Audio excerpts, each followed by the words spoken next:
Hello কলিজার বন্ধুরা, আমি পাখি চলে এসেছি তোমাদের জন্য মজার একটি গল্প নিয়ে। তবে গল্পটি শোনার আগে অবশ্যই হেডফোন ব্যবহার করো, কারণ গল্পটি শোনার পর থেকে তোমাদের আকাঙ্ক্ষা আরো তীব্র হয়ে যাবে। তাহলে চলো, দেরি না করে গল্পটি শুরু করা যাক। এই সুরে তুই তো আজকে শেষ। কে বলেছিল তোকে বাইরে ঘুরতে যাওয়ার কথা বলতে?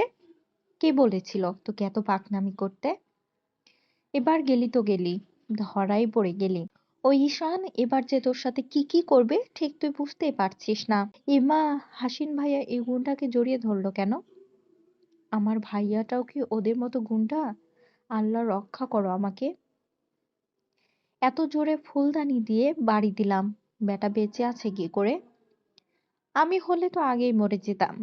কই মাছের প্রাণ মনে হয়। কথাগুলো মনে মনে বলছে, আর সামনে থাকা ব্যক্তিটিকে কথাগুলো মনে মনে বলছে, আর সামনে থাকা ব্যক্তিটির দিকে অবাক দৃষ্টিতে তাকিয়ে আছে ঈশা। তার সামনে জলজ্যান্ত দাঁড়িয়ে আছে ঈশান আর রাসেল। হাসিন তাদের দেখে খুশিতে জড়িয়ে ধরে। কিরে কেমন আছিস? তোরা কতদিন পর এসছিস। কিরে কেমন আছিস তোরা? কতদিন পর তোদের সাথে দেখা। সে বলল, এই তো ভালো। তোমার কি অবস্থা বড় ভাই? আলহামদুলিল্লাহ ভালো। তা কেমন চলছে তোর গ্যাং? এই তো। সে বলল, আলহামদুলিল্লাহ ভালো।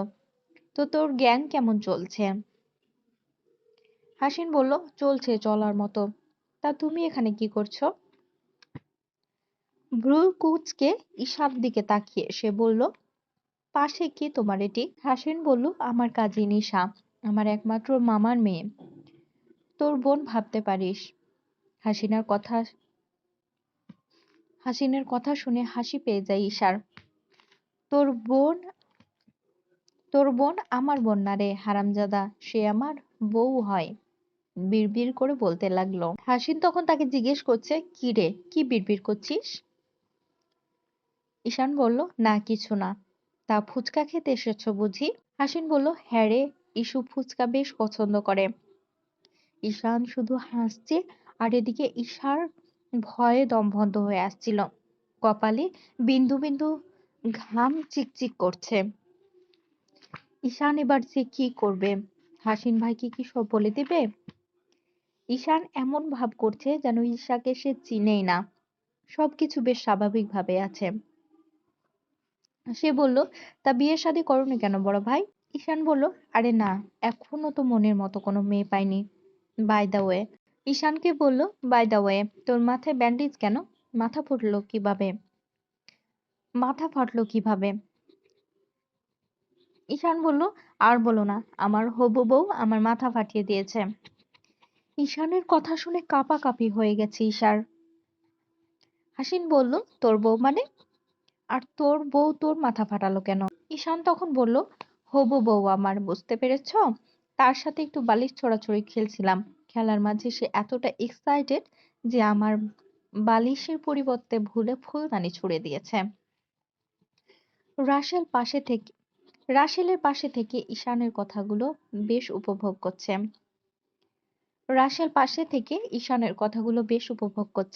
আর হাসিন ঈশানের কথা শুনে ড্যাব ড্যাব করে তাকিয়ে আছে। সে অবাক হয়ে বলল, কি বলিস? তোর বউ কি পাগল নাকি? দীর্ঘ শ্বাস ছেড়ে ঈশান বলল, সে আমার ভালোবাসার অত্যাচারে পাগল, আর আমি তার ভালোবাসা পেতে পাগল। ঈশা চমকিয়ে একবার তাকায় ঈশানের দিকে। হাসিন বলে, তা তোর বউয়ের নাম কি? সে বাঁকা হেসে বলে, নওশীন। সে আর কিছু বলেনি। ঈশানের মুখে কথাটি আর শেষ করতে পারল না, তার আগে ঈশা বলে, ভাইয়া আমি বাসায় যাব। ঈশান তখন বলল, আরে বড় ভাই, তোমার কাজিনের সাথে পরিচয় করিয়ে দাও আমাদের। হাসিন তখন বলল, ও হলো ঈশা, আর ও আমাদের ভার্সিটিতেই পড়ে। ঈশান বলল, ও আচ্ছা। ঈশা এদিকে ঘেমে একাকার অবস্থা, তার কাঁপাকাঁপি থামছে না। ঈশার অবস্থা বেশ মজা পাচ্ছে। ঈশাকে হাসিন দেখে বললে, কিরে তুই এমন করে কাঁদছিস কেন? অন্যমনস্ক হয়ে ঈশা বলে, আমার শীত করছে তাই। হাসিন তখন বলে, কি? হাসিন বলছে, কি? তুই কি বলছিস? এই গরমে আবার শীত কোথা থেকে এসলো?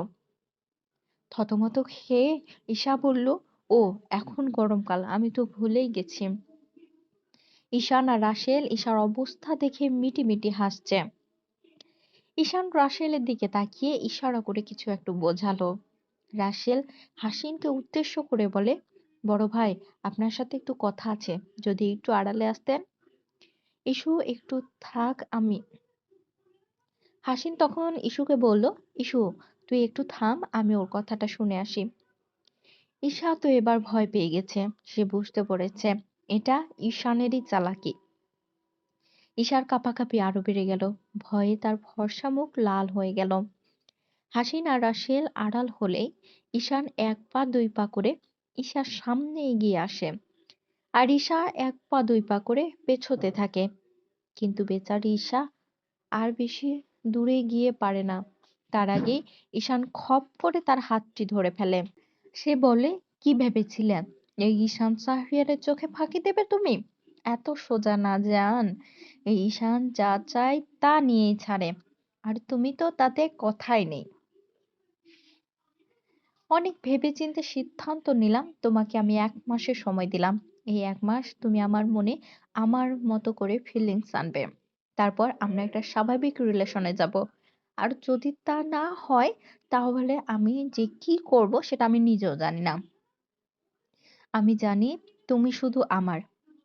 ঈশান এবার পকেট থেকে ঈশার মোবাইল বের করে ঈশার হাতে দিয়ে দেয়। সে বলে, এই নাও তোমার ফোন, কিছু ছবি দিলাম, ছবিগুলো খুঁটিয়ে খুঁটিয়ে দেখবে। তখন আমার প্রেমে তুমি এমনিতেই পড়ে যাবে।